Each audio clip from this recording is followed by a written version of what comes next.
Hace 102 años se cristalizaron las principales demandas de la que es considerada la tercera transformación del país. La Constitución Política de 1917 elevó al mayor rango legal las inquietudes sociales que dieron origen a la Revolución Mexicana.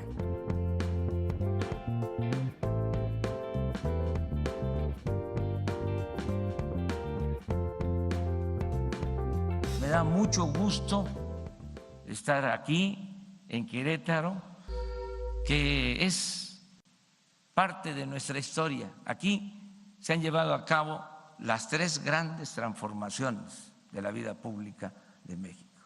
Aquí es la tierra de la corregidora, aquí fue donde se consumó el acto de justicia para recordar de que México es un país libre, independiente, soberano. Hoy, a más de un siglo de distancia, nuestro país es testigo de la consolidación democrática y alista una serie de reformas constitucionales para dar un nuevo brío a la Carta Magna. En la Constitución del 17 se definen los principios y, como aquí se dijo también, el proyecto de nación en artículos fundamentales, como el tercero. Desde entonces se define que la educación tiene que ser pública, gratuita, obligatoria y laica. Una de las reformas más importantes plantea un nuevo enfoque en el artículo 3, que establece los lineamientos de uno de los derechos humanos fundamentales, la educación. La iniciativa enviada al Congreso por el Gobierno federal plantea un paradigma que pondrá a los alumnos y maestros al centro del quehacer educativo.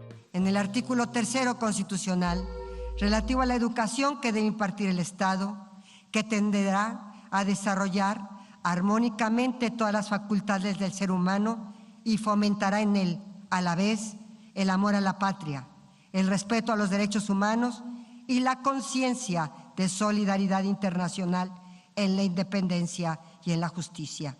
El tema central de toda organización política es donde la cultura y la política se insertan.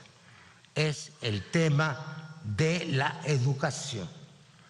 Más allá de los derechos de los padres, de los maestros y de los estudiantes, hay ahí una definición teórica sobre los objetivos y métodos de la educación.